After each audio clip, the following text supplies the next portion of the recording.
Кашель не скроешь. Но если любовью мы наслаждаемся, то кашель доставляет много неприятностей и порой имеет тяжелые последствия. С вами Елена Добродеева и программа «Здоровая среда».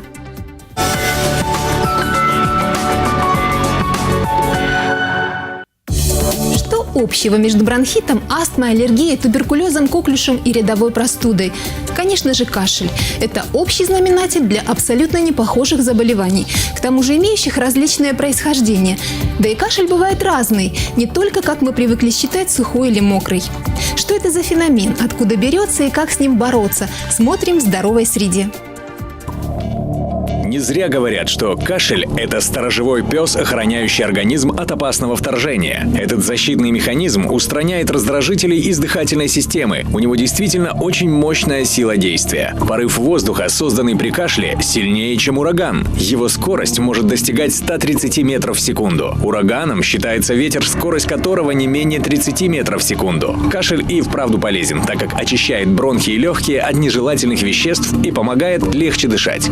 По последним данным научных исследований, средняя продолжительность кашля составляет приблизительно 18 дней. Не нужно сдерживать острый кашель продолжительностью до 3 недель, так как он выполняет защитную роль. Детский кашель называют хроническим, если он длится дольше 4 недель. Стоит обратить внимание, что около 40% населения разных стран страдает от хронического кашля. Люди стараются вылечить кашель как можно быстрее, совершая при этом много ошибок. При возникновении кашля только каждый второй человек консультируется с врачами. Часть людей склонны принимать те же самые лекарства, которые были выписаны врачом ранее. Остальные ни с врачами, ни с фармацевтами не консультируются, а лекарства выбирают по своему усмотрению. Кашель по статистике является причиной около 20% всех обращений к врачу. На его лечение пациенты в США тратят более $1 миллиарда. В Англии – $500 миллиарда фунтов стерлингов в год.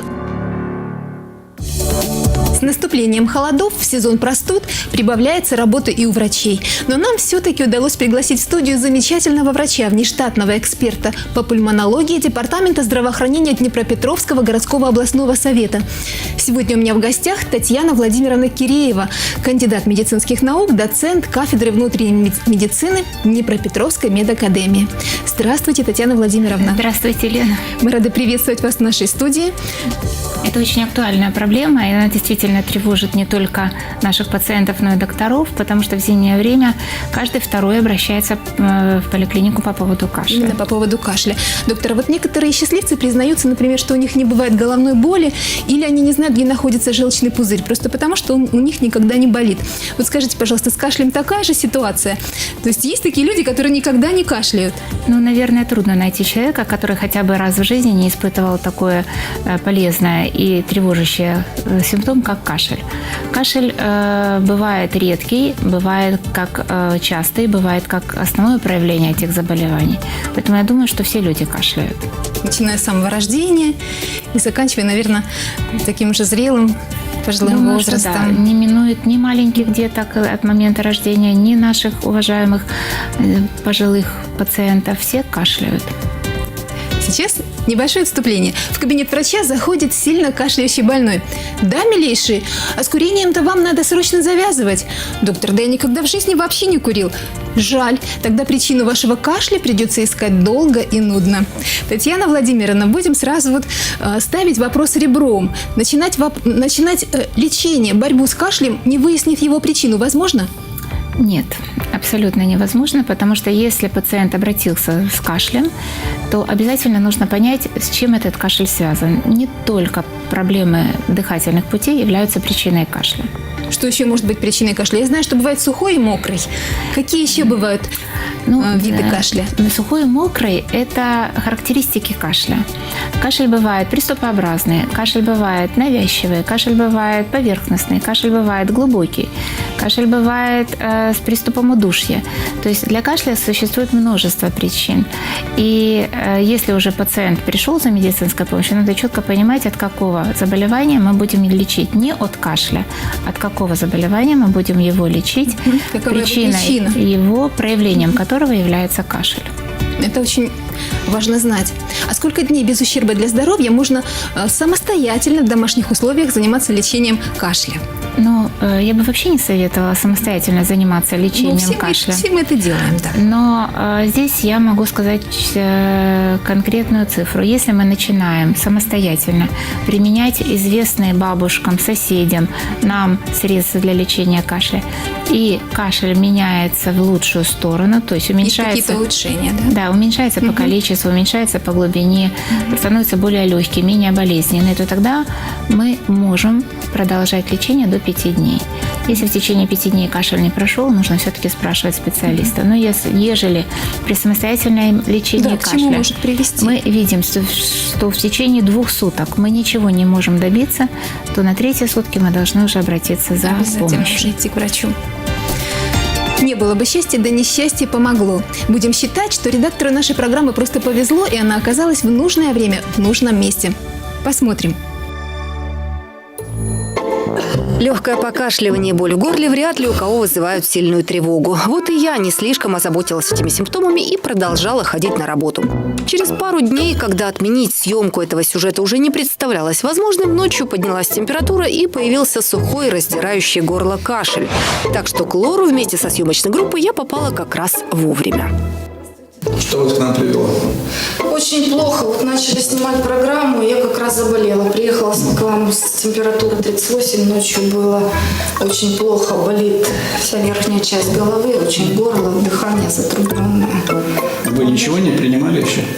Я купила в аптеке лекарства, такие они все безобидные, то есть снять вот буквально. То есть те препараты, которые обычно вы традиционно принимаете, вы Да, купили? при Такие, простуде, которые для вас известные, да, которые да, вы приняли? да, при Начали вылечении. что-то делать или только пока купили? Нет, уже в нос брызгала и горло рассасывала. То есть... Как бы вы уже начали заниматься лечением по известной схеме, которая вам раньше подходила и помогала? Видимо, я пропустила тот момент, когда легкое, на первый взгляд, недомогание перешло во что-то другое. Знать бы, что это. Очень важно, конечно, в это время не бегать на работу, не передвигаться по улице, не ходить в общественные места, поскольку вы уже являетесь источником контактными, чтобы не распространять вирус среди здорового еще населения, но все-таки сидеть дома и уважать наших людей.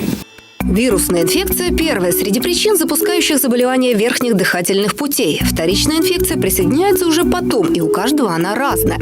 По-видимому, у меня уже имелись предпосылки, но определить их может только врач. Почему у всех симптомы простуды и кашель проходят быстро, а я могу и месяц промучиться? Для того, чтобы уйти от этого, надо в здоровом периоде пойти к доктору-отоларингологу, обследоваться, определить или исключить эти нарушения, которые нарушают нормальную физиологию, и потом, если действительно есть ярко выражены, в плановом порядке прооперироваться и нивелировать эту ситуацию. Тогда в дальнейшем это будет проходить все более быстро и более легче для вас. Если не докопаться до причины, то период выздоровления с каждым разом будет все дольше и дольше.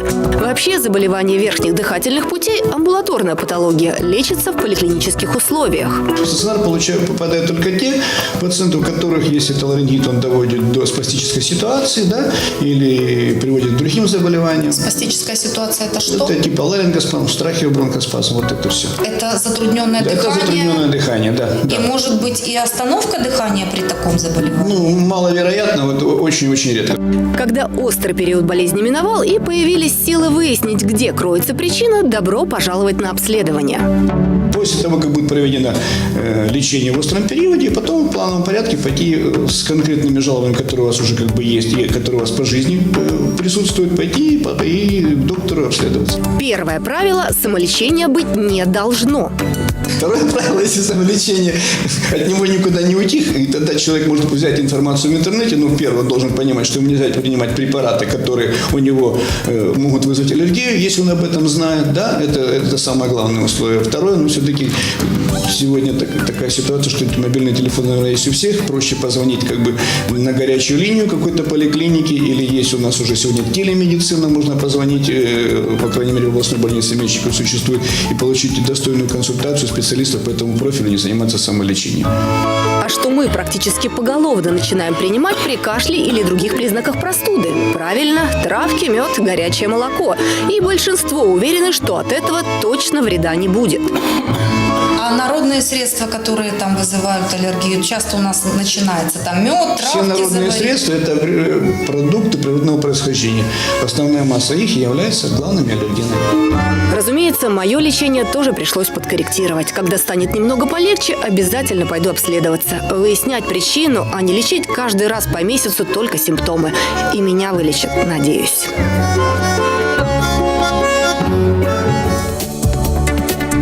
Ну что тут скажешь? Обычно мы до последнего терпим и работать еще пытаемся. Татьяна Владимировна, чем опасно заболевание дыхательных путей?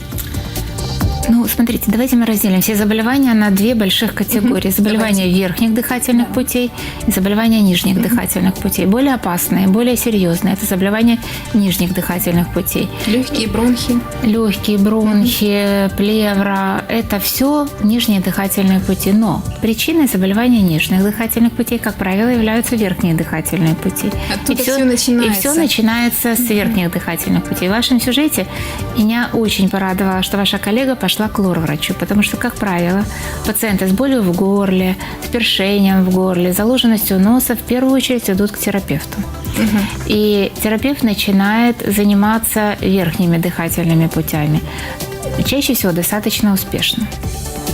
И только если возникают какие-то осложнения или недостаточный эффект от назначенного терапевтом лечения кашля, который связан с верхними дыхательными путями, пациент направляется на консультацию к лор-врачу. Потому что вы сами понимаете, все вот это количество пациентов, десятки тысяч, которые посещают все поликлиники города по поводу кашля, не может посмотреть лор-врач ни в самом начале заболевания, ни всех посмотреть в середине или в конце заболевания. То есть лор-врач у нас смотрит пациентов, которые имеют какие-то осложнения. Какие могут быть осложнения? Осложнения заболеваний верхних дыхательных путей – это отиты, гаймориты, синуситы, которые будут затягивать выздоровление, затягивать кашель.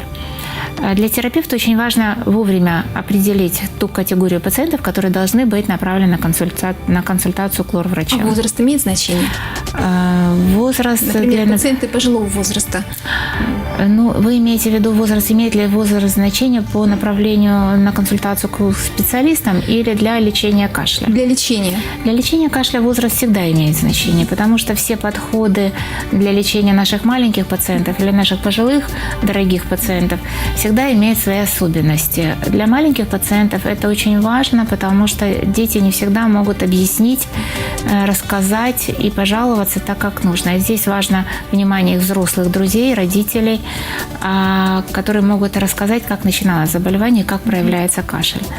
Пожилые люди чаще сталкиваются с кашлем, они имеют, это более привычные симптомы их патологии, и их врач, это семейный врач или участковый врач, он уже может сориентироваться, в каком направлении двигаться дальше. Является ли это кашель причиной этого кашля является простуда, или это проявление его хронических заболеваний, которые у него есть, или это связано с медикаментозной терапией, которую пациенты пожилого возраста принимают как базисную терапию постоянно. Здесь мы доверять должны нашему лучшему другу, семейному врачу.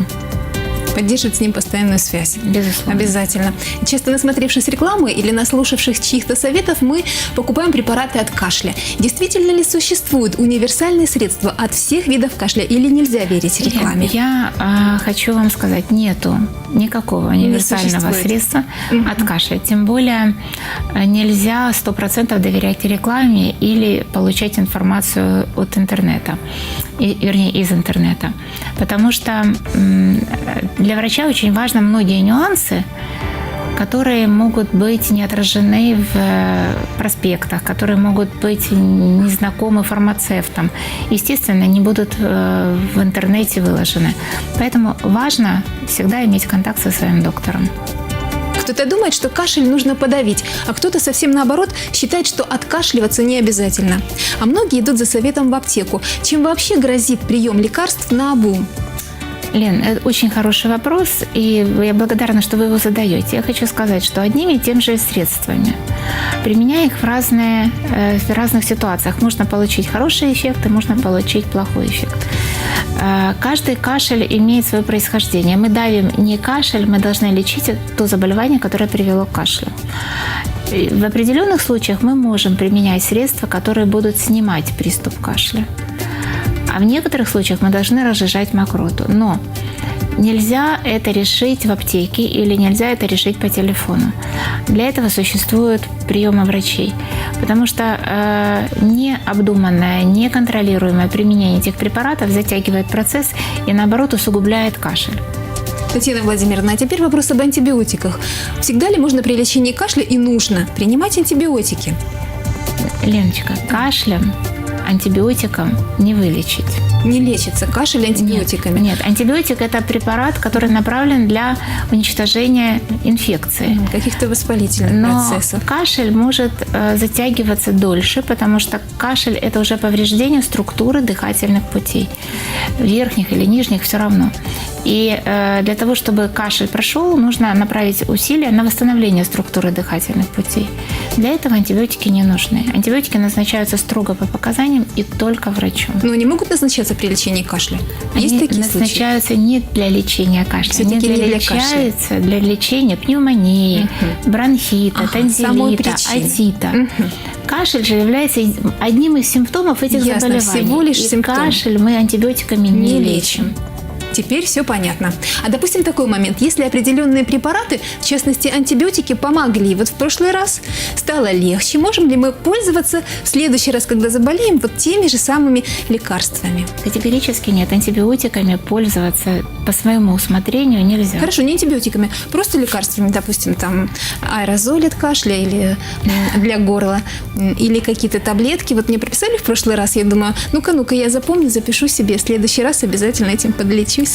Значит, Лен, здесь вот человек может, конечно, получить эффект от повторения пройденных элементов лечения, которые ему помогли.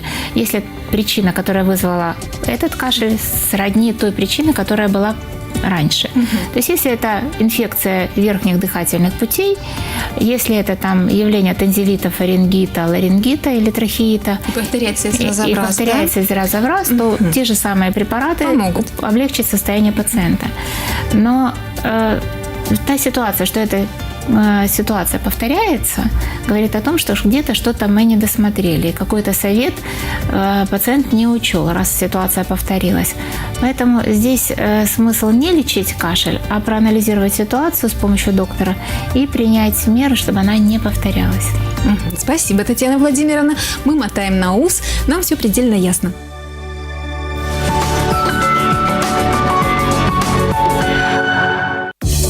Секрет, что сейчас с помощью интернета каждый сам себе доктор. Погуглить, почитать форумы, и можно приступать. Другим же помогло, и симптомы похожи. Оправдан ли такой риск, особенно если речь идет о детях? Давайте заглянем на прием к педиатру. Здравствуйте. Здравствуйте, заходите. О, Святик, что такое? Все мы переживаем за здоровье наших детей. Но стоит ли паниковать, если ребенок жалуется, что у него болит горло и появился кашель?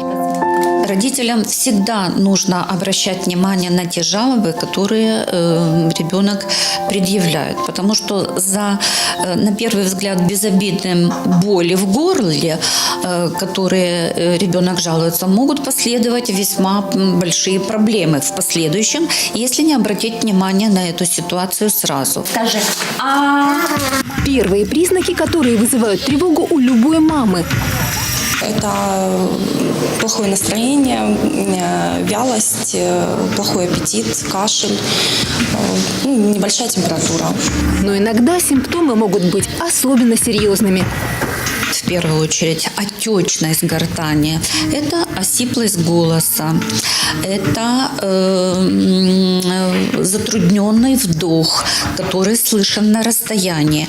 Более серьезная развивающаяся проблема в ответ на ту же вирусную инфекцию, в ответ на переохлаждение, это развивающееся явление ларингита, которые в детском возрасте особенно опасны, потому как они могут начинаться просто с осиплостью голоса, но в последующем это может проявиться и в стенозии стенозирующих явлениях ларингита и вплоть до развития крупа. Это уже очень серьезная проблема, которая угрожающая для жизни ребенка. Инфекция, вызывающая боль в горле, легко переносится через слюну. При чихании и кашле вирусы и бактерии оседают на поверхностях, например, игрушках и дверных ручках. Подхватываем, я думаю, что в садике, в общественных местах среди деток. Воздушно-капельный путь – это самый распространенный. И поскольку дети посещают детские дошкольные учреждения, школы, то, безусловно, их, будем говорить, ареал общения очень широк. Можно? Заходите, пожалуйста. Здравствуйте. Мы часто болеем, у нас часто горлышко у него болит. Щекотно, но не смертельно. Правда, Дима? Ну, ты же уже большой мальчик. Мне хотелось бы, чтобы вы посещали общественные места, торговые центры развлекательные и так далее. Скажи. Умница, молодец. Избегать больших скоплений людей в период заболеваемости – одна из первых рекомендаций врача. Кроме того, необходимо учесть и следующие факторы. Свежий воздух, да, чтобы дома никто не курил в помещении, чтобы в помещении, где он спал, не было перегретого воздуха, то есть оптимальная температура перед сном проветривать. И с профилактической целью можно попринимать витамины, поливитамины, и сезонные, будем говорить, рекомендации. Долго не сплю. Долго. И максимально по воздуху, пока есть возможность. А вот распространенный среди родителей страх, что ребенок может заболеть от холодного воздуха, не всегда обоснован. Если он громко кричит, радуется жизни и, будем говорить, напрягает, безусловно, может болеть горло и от холодного воздуха. Существует множество известных средств, которые помогут вашему ребенку почувствовать себя лучше. Кашель лечим обильное питье теплое, ингаляции возможно. Обильное питье увлажнит раздраженную слизистую, а полоскание ее смягчит. Чай с лимоном и медом поможет успокоить горло, а постельный режим будет способствовать выздоровлению. Но насколько безопасно использовать домашние методы при лечении детей? Как часто родители пользуются ингаляциями с травками, тепловые процедуры, то можно эту ситуацию, в общем-то, осложнить, не столько помочь, сколько, наоборот, осложнить. Поэтому не рекомендуется использовать народную медицину. Мы сами не лечимся, мы не можем определить до конца все симптомы, и я считаю, диагноз самостоятельно ставить не нужно. Самолечением заниматься не рекомендуется, потому что тяжесть состояния может, будем говорить, определить только доктор. И объем рекомендованного лечения тоже определяет доктор. А вот экстренные методы помощи ребенку при возникновении осложнений должен знать каждый родитель. Очень часто эта ситуация складывается, случается в ночное время. Родителям не паниковать, что очень важно. Если услышали вот такой лающий, стенозирующий кашель, первая помощь – это увлажнить воздух в помещении. Один из методов рекомендуемых – это ребенка в ванной дать проточную воду, чтобы увлажнить воздух. И, естественно, в ванной комнате немножко ниже температура, чем в той комнате, где отдыхает ребенок. Дать микстуру от кашля. И с утра обратиться к доктору. Весь этот путь мне очень знаком. Я сама дважды мама, и часто приходилось не спать по ночам. Дети растут, а вопросы остаются. Моя рекомендация – установите прочный и доверительный контакт с педиатром, вашим семейным врачом. Татьяна Владимировна, скажите, пожалуйста, а вот кашель у ребенка как следствие пассивного курения, кашель без температуры, возможно такое? В семьях, где курят родители, Да, где дети... курят родители. Иногда бывает мама с коляской. Гуляет и курит. Это очень плохо, потому что ребенок наиболее уязвим для воздействия табачных смол, которые находятся в выдыхаемом дыме при курении сигарет. И эти дети у них не кашель от курения, они просто чаще других детей болеют любыми вирусными, бактериальными инфекциями верхних дыхательных путей. И кашель у них тянется дольше, кашель у них становится более мучительный, у этих детей больше осложнений, связанных с дыхательными путями. У этих детей чаще развивается бронхиальная астма, обструктивные бронхиты, возможное осложнение по типу развития ларингоспазма, о чем рассказывал наш педиатр. Поэтому курение для растущего организма – это очень вредно. Помощник, да. Как, по мнению горожан, защитить себя в холодное время года и что делать, если все-таки заболел? Узнаем прямо сейчас. Просто надо быть в хорошем настроении, помогать людям, и тогда болеть никто не будет, ничем. Побольше улыбаться, побольше пить чай, на свежем воздухе бывать и стараться не огорчаться и других не огорчать. Это самое главное. Ну, обычные рецепты, спортзал, баня, питание нормальное, фрукты, овощи. Нужно завязывать горло и закаляться надо. Не посещать места, где очень много людей. Но обычный лимон, обычная травы, которые рекомендуют врачи. Соблюдать все правила гигиены, мыть руки. Обычные советы, которые нам в садике дают, в школах дают. Просто быть внимательным и любить себя, понимать, что ты в транспорте, что ты в городе, что нужно следить за чистотой. Беречься надо. Как? Горло закрывать, не дышать там холодный воздух. Носить марлевую повязку надо. Вести здоровый образ жизни. Класс. Витамины, лук, чеснок. К медикам обращаться, пить травы. Я думаю, нужно просто не целоваться с незнакомыми девушками. А со знакомыми целоваться? Только со знакомыми. Возможно, только со знакомыми. Да. Спасибо, отличный совет. Хорошего дня. Как у вас горло не болит зимой? Нет, у меня все отлично. Я сижу все время дома. Подождите, а если вдруг заболела, то что? Таблеточки. Если заболело горло, я взяла, налила мяты перечной и делаю себе такую ингаляцию. Полоскать, сода, соль, несколько капель йода. Ингаляция помогает с эвкалиптом. Я пока не жалуюсь. Я не могу сказать. Горло это такое, что и у малышей даже может болеть. Ну, я не могу сказать, что чай, да, с лимонкой. Да. И больше ничего. Горожане советуют беречься. Татьяна Владимировна, как беречься? Ну, очень интересное мнение наших горожан. Немножко с юмором они обсуждают этот вопрос, но я хочу сказать, как говорится, готовь сани зимой, поэтому, вернее, сани летом, телегу зимой.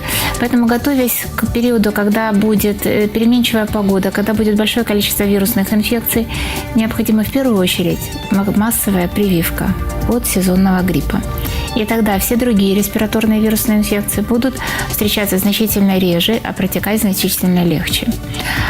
Все рекомендации, которые рекомендует Министерство здравоохранения, когда территория входит в состояние эпидемиологической напряженности по поводу вирусных инфекций, они будут работать. И будут работать в тех случаях, когда их будут соблюдать не только медицинские учреждения, но и жители нашего города. И отдельная тема – народные средства. Многие из очень распространенных рецептов и способов народной медицины могут привести к усугублению кашля, а то и к более тяжелым последствиям. Ну, согласна. Многие народные средства нельзя применять безоговорочно всем подряд. Например, пациенты, которые имеют аллергические заболевания или аллергию пищевую, они не могут применять бесконтрольно травяные препараты, мед, и не могут самостоятельно варьировать этими средствами. Или, например, пожилые люди, которые имеют кашель, ассоциированный с декомпенсацией их сердечной деятельности, никакого эффекта не получат от применения травяных препаратов, от меда и от тепловых процедур, только будут усугублять свое состояние. Поэтому для наших жителей они должны понимать, что кашель – это тот симптом, как хорошо было сказано в вашем сюжете, сторожевой пес. Есть кашель, нужно выяснить причину. Кашель сигнализирует о том, что что-то не в порядке. Кашель многоликий и опасный, но он всего лишь симптом, поэтому начать борьбу нужно не с ним, а с более опасным врагом, его причиной. И я хочу сказать большое спасибо нашей гости, замечательному врачу Татьяне Владимировне Киреевой за то, что она помогла нам сегодня разобраться с таким сложным вопросом. Кто в доме хозяина, кто незваный гость. Спасибо, Татьяна Владимировна. Спасибо вам за приглашение на такую интересную передачу. Желаю всем нам не кашлять. Спасибо. А я хотела бы пожелать, чтобы в вашем доме хозяйничало только здоровье и счастье, а наша здоровая среда всегда была желанным гостем. С вами была Елена Добродеева. До скорой встречи за чашечкой чая.